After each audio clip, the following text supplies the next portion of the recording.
Hey, and welcome to episode number 99 of the Brave Widow Show.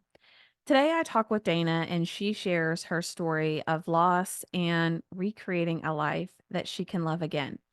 But before I dive into her story, I want to share a couple of things that are going on in the Brave Widow membership community. So, in our membership community, we have live calls, we have courses, we have forums and places where you can connect with other widows. And I am adding more. This is more content, more actionable strategies and tools that can help you in your journey through grief and in your journey really and moving forward to creating a life that you love.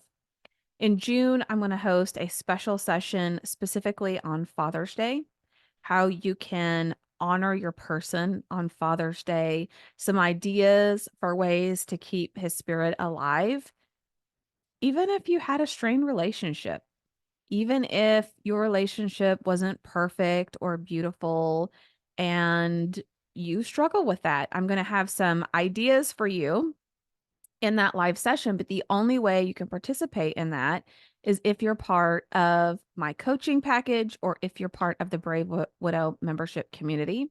In July, we're going to do a special bonus session specifically on traveling, how to regain confidence in traveling, how to confidently travel as a solo traveler, or if you're like me and you have 4 kids, how to confidently travel as a solo parent with a herd of children through crazy airports and other places. But I'm going to share some very actionable things that you can do to start rebuilding confidence and trust in yourself and start rebuilding a life that you can love and that you can enjoy again. But again, you have to be part of the membership community to be able to participate in these calls and to be able to go back and watch the replay or to take the worksheets and start actually doing the work to make things happen. So, to join the membership community, go to bravewidow.com/join, JOIN, join the community today, and we will help you take the next steps you need to move forward. All right, let me introduce Dana. Dana Johnson is a Jesus-reliant solo mama to 2 beautiful daughters. In June of 2021, her life changed forever. 9 years into what she thought was the perfect marriage, Dana's husband revealed some disturbing events that occurred years prior. Later that day, while walking, praying, and trying to process it all, God gave her a vision of a blooming cactus flower with a promise that right now you're in what feels like thorns, but I'm creating beauty. The beauty is coming. The next day, her husband ended his life with a gunshot wound. In a matter of 2 days, the beautiful life that she cherished was shattered in every way. Discover how her full reliance on God during that traumatic time changed her life. Hear her story of how, with God's miraculous provision, she bloomed through thorns and how she is now mentoring other solo mamas to embrace the healing and move forward into freedom. I love Dana's story and her beautiful spirit, and I know that you will too. Let's dive in.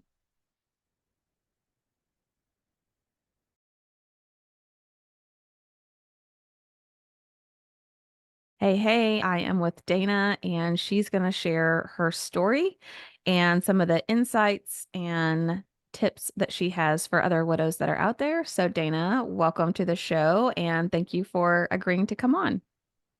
Of course. Thank you so much for having me. I'm really excited to share my story.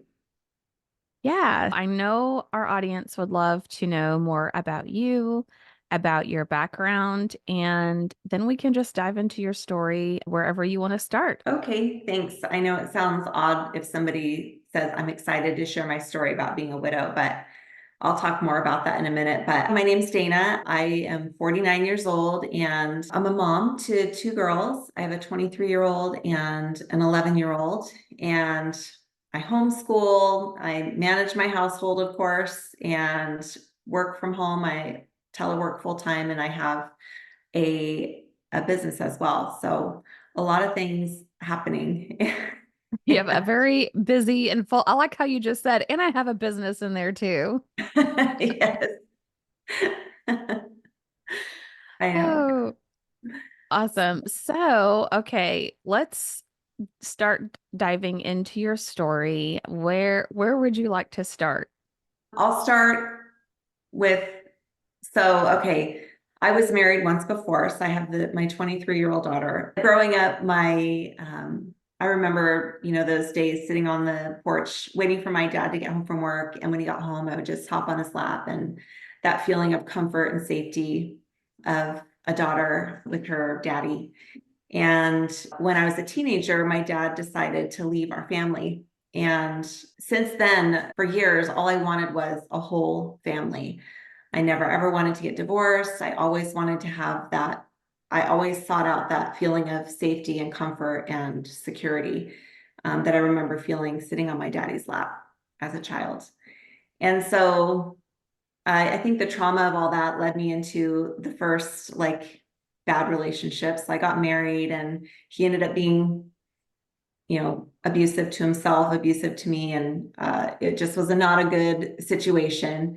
And all the while, all I really wanted was, I actually stood in that relationship a lot longer than I should have, because I had made a promise that I will never get divorced Mm. and break up a family. But it ended up in divorce. And so my older daughter was years. I mean, we spent 8 years, just her and I. So I was used to being a single solo mama. And I had prayed and prayed for God to send me, the man of my dreams, the love of my life. And finally, I met Mario, and that was in 2012. I was in my late 30s, and I felt like God just totally blessed me with this beautiful man. And we met, fell in love so fast, got married. We were engaged, married, moved across the state, and had a baby all within the first year and a half of knowing each other. Wow. That's Yeah, so amazing. it was a whirlwind, and it felt like one of those things that was just meant to be. And he gave me that feeling, I was searching for that feeling of safety and security and comfort. And we had this, beautiful family, our two daughters, and it was amazing for 9 years. And then some things started happening with his work. He was in law enforcement, and it's just a really stressful job anyway. But a situation happened at work that was causing a lot of stress, and it ended up in resulting in like an investigation, and another woman was involved. And apparently, throughout the time we were married, there was some dark secrets that he was keeping from me. And with this situation happening at work, he felt like those would all come out. And he started sharing these things with me um, that he had done. And obviously, I was devastated, but I said, we can make it through. I love you. I forgive you. Like, I'll forgive you, but then let's start the healing. Like, get it all out, and then we'll move forward. Um, the day that he shared these things with me, I was outside walking and just trying to process it all and praying. And I saw this flower blooming out of a cactus in our neighborhood. And God, it was like a vision that God gave me. He said, "You feel like you're in the thorns. That's where you are. You're in the thorns right now, but there's beauty coming. I'm developing this beautiful flower that's going to bloom. So hang in there. It's so like it's coming. It's so like it's okay." It was just so reassuring for me. And I thought, okay, God's gonna, as long as we stick in there, rely on God, everything's gonna be okay. He's creating beauty from this. And obviously, I thought he was talking about, God was sharing that my marriage would be saved and all this.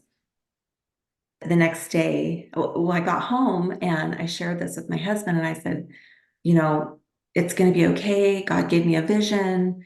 He was just really distressed in this time.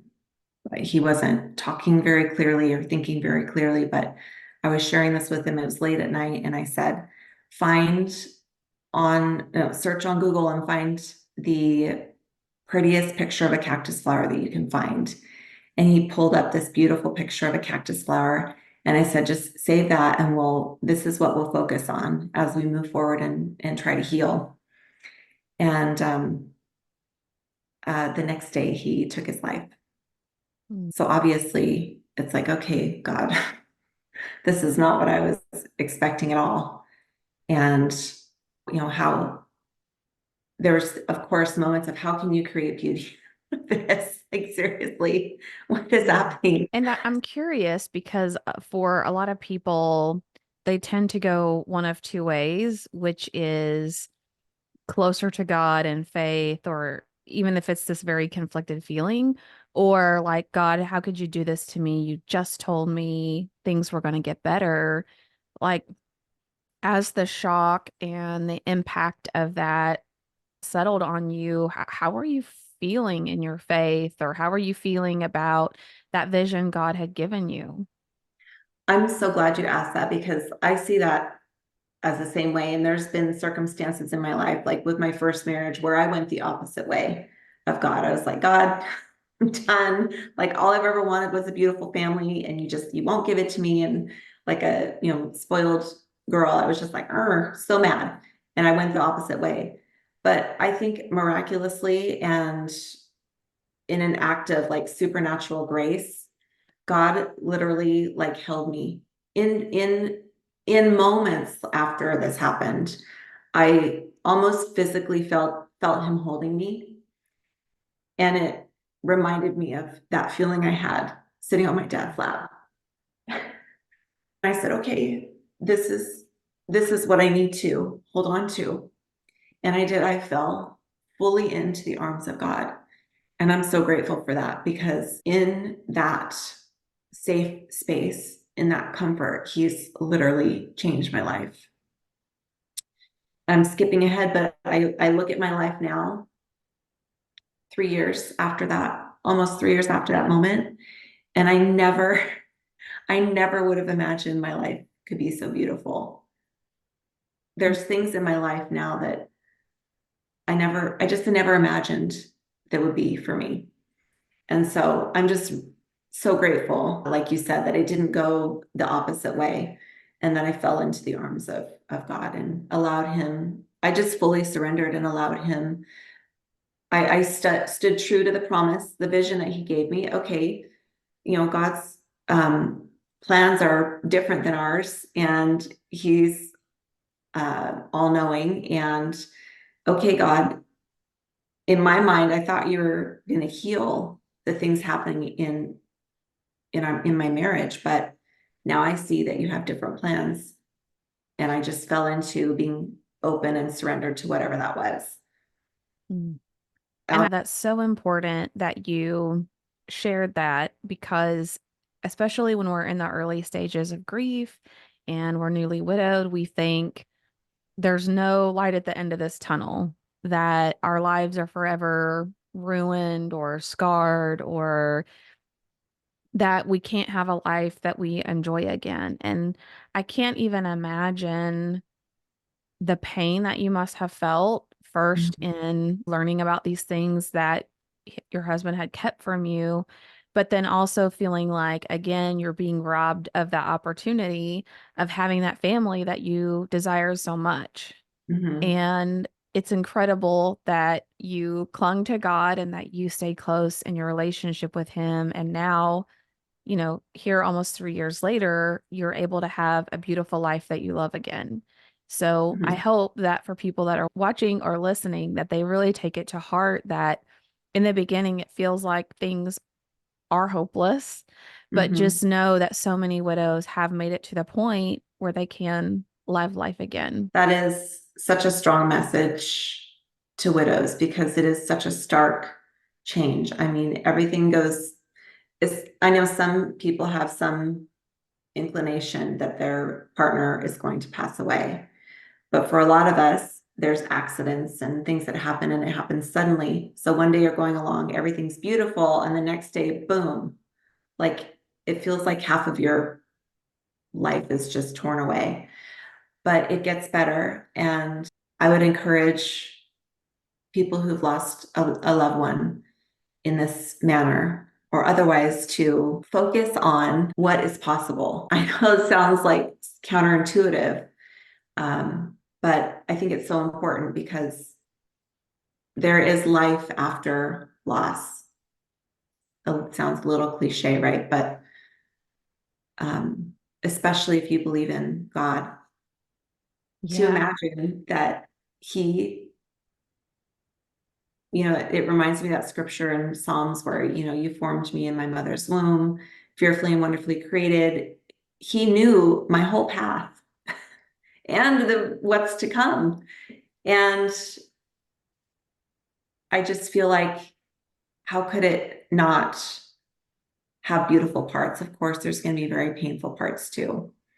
But I think as widows, like our tendency is to get sucked into this like vacuum of grief and just feeling so sorry and lost for the memories and the hope that we and the visions that we had for the future with that person when there's just so much waiting for us.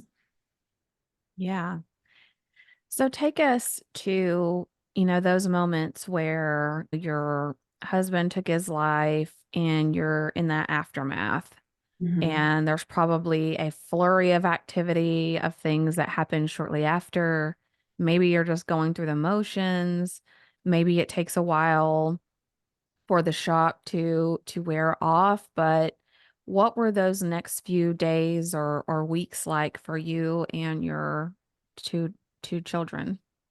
Yeah, my oldest daughter she was away. She did a volunteer project, so she was not living with us, and she actually hasn't lived with us since. So it was just me and my younger daughter. She was 8 at the time. The very next day, we had already planned and paid for a family vacation to come to Southern California. We were living in Northern California, and this all took place in our house, in the garage. And to the shock and dismay of my in-laws, I said, we're still going to Southern California. Because the trip that we're taking was for my dad's surprise 70th birthday party. So my older daughter was flying in, my mom, everybody, my whole support system was flying to Southern California. Obviously, my dad's birthday ended up not being a surprise because it kind of changed focus a little bit. We did obviously still celebrate him, but that was, I was in a bubble, literally in a shock bubble. But I just kept moving forward. I remember having a friend come over and help me pack because I couldn't even, pack to leave to Southern California because I couldn't even think. I couldn't do anything. And she was like going through the house with me as I'm like walking around like a zombie, wanting to get out of there. She's like, grab your toothbrush, grab Ava's toothbrush. Okay. So we went on the trip and it was beautiful how the timeline of everything happened because all the people, like I said, that were there were all the people that I needed in those moments. Mhm. Um, and then I made the decision to move to Southern California. I was going to move out of that house anyway. There was no way I was still going to be able to live in that house. So I returned from our little trip to Southern California, put the house for sale. He passed away in June. By the end of August, I was in Southern California with a new home. Wow. I was not messing around. I'm like the type of person to like make stuff happen anyway. I'm like um faith without works is dead. So I'm like the one who I'll have faith, but I'll just keep moving forward, even if I know I have no idea what's happening. So it was, but I could see in all of these steps that I was taking that God was there. Like moving to Southern California, I thought, not we, all the decisions were mine. I thought, let me rent an apartment and save up for a year because handling all the finances and everything that comes along with losing your husband, there's a lot to manage. And I had no idea how the finances were going to end up. Thank God I did have my job and was employed. And so I thought, well, let me rent an apartment. We got here and this was in 2021 when all the housing market was crazy. So when I went down to Southern California, the housing market was crazy. And so I thought, well, it's probably better to rent anyway. So when I went looking for apartments, there was nothing to rent. And we finally found a 1 bedroom apartment in South Fontana, which is, not my ideal location. And it was $1,800 for this apartment, which was more than my mortgage was and more than my mortgage is now. And we got everything moved down. The house was still on the market in Northern California. And we got into that apartment, and a week after we moved in, there was like this domestic violence situation right next door to the window where Ava and I were sleeping. And when I woke up in the morning, I went outside, their window that was like a few feet away from ours was smashed in, like Mm. shattered. And I said, I can't live like this. Like, there's no way. And so I ended up saying, okay, well, let me see if I can just get pre-approved for a house. Well, it turns out I got approved, and I could actually afford a house, and God was in the whole thing, because I was looking at houses everywhere. Well, the house we ended up getting, it turns out the owner heard about my story. He's the father-in-law of my realtor. And he said, if Dana wants this house, I won't even put it on the market. Just let me know. Wow. That's Yeah, so I was like, that's amazing. a great deal. So we ended up getting the house, and then it turns out that this man is an elder at the church that I had been attending, that I still attend to this day. So this house was like totally prayed over. Him and his wife wrote us this beautiful letter, and this continue to pray for us to this day. And it's just, um, I have like hundreds of stories like that, where God just kind of led us and guided us on our path. And I tell people that when I moved, it felt like the community here was like this big, massive, like one of those 1,500 piece puzzles. And there's one piece missing, and me and Ava were the piece, and we just like clicked right in, because Mm. we got here and the community opened up for us, and it's been beautiful. That So, is beautiful. I mean, in those moments, you asked about like the moments after. So yes, I was in this like shock and grief bubble. And honestly, I feel like I didn't come out of that for at least a year, maybe more. And I remember sitting in church one day, and it was like a year and a half after he had passed away. And the pastor was talking about grief. And I was sitting in the front row, and like the floodgates opened up, because he was talking about how people avoid feeling by stuffing their life with a ton of things, and they stay busy. And I thought, that's me. That's me. And I lost it. I entered a new level of grief that day. And I actually had to like stumble out of the sanctuary, because I was like almost scream crying. Do you have those moments where you just cry so hard you can't breathe? And so it's a process, right? Yeah, it is. And I just, obviously, you're a woman of action. And so it is easy to keep moving forward and to take action and to do all of these things. And one of the things that, I learned through the grief recovery method is that there are all types of things that we can engage in, like going to church or exercising or shopping or whatever. But sometimes we can keep ourselves so busy doing all of that, or we don't do it in moderation. We overutilize something or underutilize it. And it becomes kind of a crutch in our grief and a way to distract us from just breathing. I mean, it was almost like you were holding your breath this whole time, like, gotta move, gotta find this place. And then we're not safe here. Let's find a house. And that's so much change for you and your daughter. And it's amazing to hear your story and how God just guided you and opened doors and really made you feel accepted and like you belonged in this new family, in this new community of people. I love that. Did you ever have moments of, God, I'm angry about this, or I don't know how all of this could happen to me when it's like the one thing I wanted. Did you ever struggle with any of those types of feelings or conversations that you had with God? Yeah, that's actually, you hit the nail on the head of the one thing that I'm still processing is like the anger of why is this my path? As much beauty as there is in my path, what do I still need to learn to have that, one thing that I want?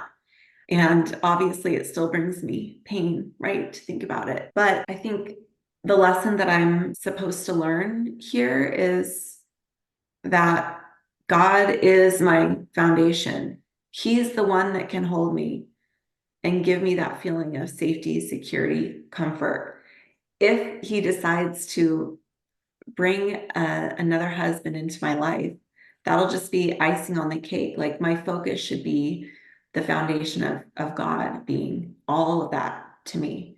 And he's shown himself to be my comforter, my provider, uh, all of those things that I have wanted. And so definitely processing the anger and disappointment of that chapter not being my forever chapter, but also still holding on to hope because this is like the deepest desire of my heart is to have a husband. And I feel like God wouldn't give that to me. I feel like God created me to be a wife, and He wouldn't give me that longing if He didn't have something so special that He's preparing for me. So I do hang on to that hope. And it's that hope that keeps me going and helps me to kind of get through like those moments where I'm just like so angry.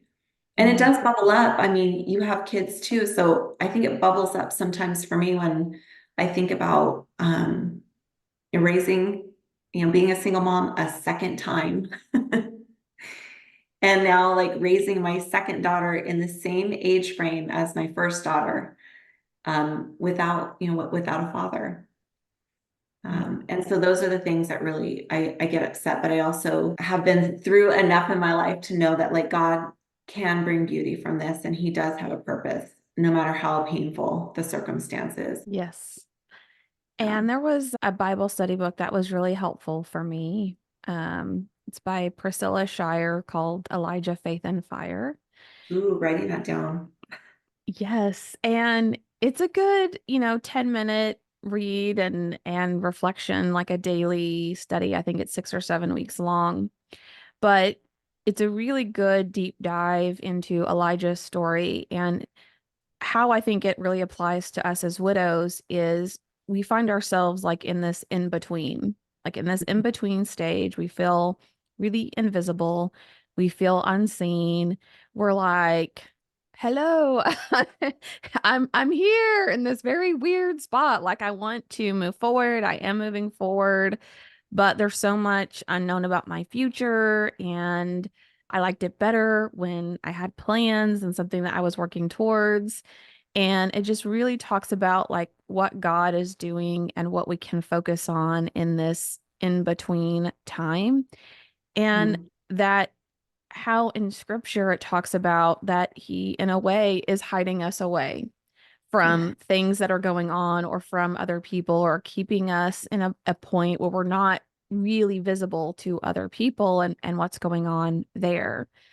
And that just really helped me try to find peace about waiting in the desert and how long is this going to take and waiting in the wilderness, like all alone, feeling like you're alone. And Yeah. then being able to focus on creating a life that I really loved and that I could be at peace with saying, okay, if I don't have anyone else in my future, then I can still love my life and still work towards building that and live in surrender that I'm going to do my part, God, of putting myself out in the universe. I'm going to make trips to Home Depot. I'm going to go on dating apps. Like, I'm going to put myself out there, but I'm Yeah. not chasing anyone. So Right. if there's someone you have for me, then I don't know what they're doing. They need to quit messing around, but I come I'm out chase after here. you. They can come find me. Yes. Yeah. Yes. Oh my gosh. I love that. And that's a great point. I'm definitely going to check out that Bible study. But that is something that I feel like God has been working with me on, is being content in my current circumstances. And so even in those moments where, like on Mother's Day, it's a great example of Mother's Day was a hard holiday for me for the last couple of years, but this year was a lot better. And the reason why is because I was hanging on to like, oh, I used to be spoiled by my husband and there's no husband here to spoil me. And, you know, it's different. And this year I just really surrendered. Again, that word keeps coming up to, okay, like this is my current circumstance and I am going to have joy and be content right now. And I thoroughly enjoyed my daughters that day, and just appreciated and felt so grateful that God trusted me to be a mom. So just that change of perspective is so interesting, how just a slight change of perspective can bring so much healing and joy. Yeah. But I've definitely been working on that. It's hard. It's hard when you love being a wife and you feel like that's so much of your identity. I just talked with one of my coaching clients last week, and she said, I realized that I idolized my husband and Mm, that he was just the center of my universe and he was everything. And now I don't even know who I am. I don't know, like, I don't want to make all these decisions. I want to be with somebody. And I realized that they had even become more important to me than God because I focused so much on that person. And so I think that's something that we as widows can struggle with mhm. is wanting to have that other person to do life with and really being consumed by that. And by practicing our contentment and practicing building a life we love, not only do we learn not to be almost dependent on someone else for that, but it makes us more attractive to maybe someone we are going to be with someday. Yeah, We're out doing things, we're trying new stuff, we're going new places, we have stories to tell about things that are going on. It's not just, oh, I sit at home and watch Netflix all day every day, you right. know? So, yeah. It's like that, yeah, the grief vacuum. It's, as some people do, they get stuck in that, but I think that's so true. Is like it is, it's so important to be in community, to put yourself out there, like you said, and it's so helpful in the process of healing to just stop focusing just on you and like focus on what's out there and who can I help, who can I serve in this time of waiting, how can I be, shine God's light even when I'm sitting here not fully feeling like fully redeemed to the wife that I want to be. I Mhm. can still put myself out there, and I agree. I think it is attractive to the right kind of man. Some men are really intimidated by that. Yeah, they are, but, I think the right person, a lot of people would be intimidated by me having 4 kids, but I think Yeah. it's just the right kind of person is, like you said, just that missing puzzle piece, like, they're just gonna Mhm. fit right in, and they're gonna love everything, about you. Yeah. So, I know you mentioned that, you lost your husband, it's been almost exactly 3 years ago. And now you find yourself at a point where you are starting to enjoy your life again, and you're really starting to focus on taking some of those steps forward. What would you tell people that has been really helpful for you in not staying focused on everything that you have lost, but also being able to say, okay, I've got to try to rebuild something for myself. What's been something that's just been really helpful to you in doing that? That's a great question. One of the things that I absolutely love is the business that I started. And, you know, after when you lose a husband, especially in the way that I did, there's no life insurance payment. There's like you're losing more than half of your household income, and there's not a lot there. But I think in God's miraculous like provision, He brought this business to me, and in the business, I'm able to focus on helping other women step into the provision that God has for them and build like this financial confidence is what I like to call it, because when you're newly widowed and you have traumatic circumstances in your life, you wonder like, how am I going to survive? How am I going to make ends meet.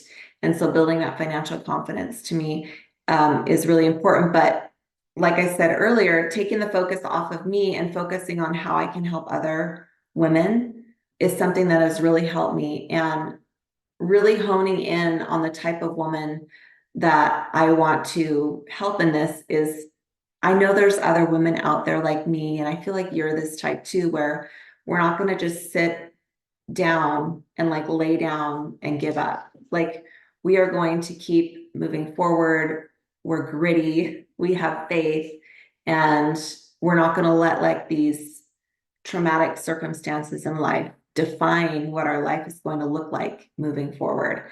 And so it's been amazing to attract those type of people into my life. And it's like this community, this added community. I talked about like my family and friends all being in Southern California, but now I've got this added beautiful community that we meet on Zoom meetings every day and every week, and hardly ever see each other in person, but we are lifting each other up and finding success. And it's just been such a blessing. And that's one of my favorite things. Oh, I love that so much. It's building that purpose out of pain. It's also solving a challenge and providing additional income for you. And it's helping other women rebuild that confidence, which is something we definitely lose when we lose our partner, is even just someone to think things through with. Like, is this a good decision? Is it not a good decision? So, share with us, what are some of the common challenges or problems that you help other women solve in rebuilding that confidence from a financial perspective? I think the biggest thing is a lot of women see a lot of different opportunities out there, and automatically they think, I can't do that, or that's not for me, or that won't work. And so one of the biggest struggles that we overcome is being open to the doors that God has opened for you. So it's a matter of having faith, but also stepping forward. So getting out of this analysis paralysis and just do the thing. Like, just move forward, do the thing. If that thing ends up not working out, it's okay, but you'll never know if you didn't try. The other thing is just tapping into the strength and confidence that we have innately. I think women that go through like these traumatic situations, if we're able to come out of it and heal, we are so much stronger. I tell people, like, if you want to talk to an amazing woman and see like the miraculous redemption of Christ, speak to a widow, because we are some of the strongest, most resilient women that you will ever talk to. But just stepping into that confidence and saying, okay, like, I've come through this to the other side, and I can be unstoppable, and just really stepping into that. That's one of my favorite things about mentoring the women that I mentor. And not all of the women are widows. Actually, there's very few of them that are widows, but they're women who, maybe have never worked outside of the home, but now they need to bridge a financial gap for their family. Maybe they're still married, but they need to bridge a financial gap. How can I step in? How can they step in and really embody that confidence and know that you can contribute and you can have a part of it? Yeah, that is awesome. I love that so much. And I was trying to think of that. I was looking up the verse. I think it's Proverbs 16:29, where it says, a man's heart devises his ways, but the Lord directs his steps. And I am very much like you, a believer in taking action. And I think, okay, if I'm not taking any steps, God can't guide me in any direction. Like, if I'm Right. just That's just standing sitting there. there, if I'm just standing there, God God can can't be make like, come things here, happen. Yeah. here's the If door. if I'm not walking to any doors, none can close and other ones can't open. So, Right. yeah, I very much resonate with that. Like, just start taking some baby steps forward and see what comes out of it. See where you need to pivot. See where, you might be called to a explore a new path you never even thought of. But if you just sit there, you're not going to discover really anything. So I love that. And I love that you help women do that. So, if someone wants to work with you or they want to learn more about what you do, where's the best place that people could find you? Oh, thank you for asking that. So the community that I partner with and that all this happens in is called Operation Freedom. And we call ourselves a volunteer army because this is entrepreneurship. So it's not something that we're forced to do. It's a decision that we make. We move forward and under our own decisions every day. But people can find me at Dana, Daughter of the King. And I also have a Google form to find out more about Operation Freedom. And I think you can find that in the show notes and also on my Instagram. Perfect. Yes. And for those of you that are mowing the lawn or driving the car or multitasking, then you can find the links to find Dana in the show notes of this episode, wherever you're watching or listening to it. All right. Well, Dana, any last words of encouragement or wisdom that you would want to tell widows who maybe are struggling with some of the same things that you struggled with or haven't really found hope in being able to move forward or take that next step? Yeah, I would say, first of all, there is hope available, but it's harder to grasp if you don't believe in Jesus or God. So I would find a way to learn more about Jesus and becoming a Christ follower if that's not something that you currently do, because without God in my life, there's no way I would have made it through any of this. So that's the first piece of advice. And if you'd like to reach out to me on Instagram, I would be happy to share more with you about God. But if you are already a Jesus-reliant woman, what I would say is tap into that hope. Even if you don't feel it to the depths of your soul right now, find, I'm sure God has laid some scriptures on your heart or he's nudged you to open the Bible. Find some truths in God's word that you can grasp onto and help you to carry you through this healing process, especially for those who are really near the time, like if it's only been days or weeks or months since your husband or wife passed away. You need those truths to hold on to. And at some points, that'll be the only thing that you can grasp. And the last thing I would say is that I promise you that it gets better. I promise you that there is more life out there for you to live. Thank you so much. I completely resonate with what you said. And I know there are some of you that are listening that you may wince a little bit hearing that. Maybe you have mixed feelings now about your relationship with God. Maybe you're angry, and that's okay. We can work through that. I've had very open conversations with God. I hate this. I don't like this. I don't understand this. This is not what I would have chosen. And I still know that ultimately you're a God in control. And for whatever reason, this has happened. And we've got to come to a point where I feel close to you again. And you can have those open and very real conversations. And there are several people out there, including Data and myself, that would be happy to help guide you in reconciling some of those mixed feelings and emotions that are very real. So, Dana, thank you again so much for coming on the show. I appreciate you giving your time. Thank you. This has been such a blessing to me. And I hope that our conversation blesses others out there. Thank you so much.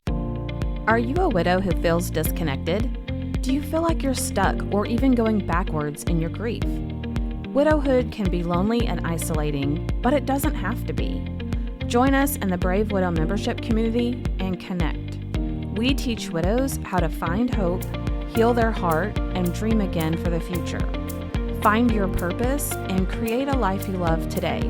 Go to bravewidow.com to get started.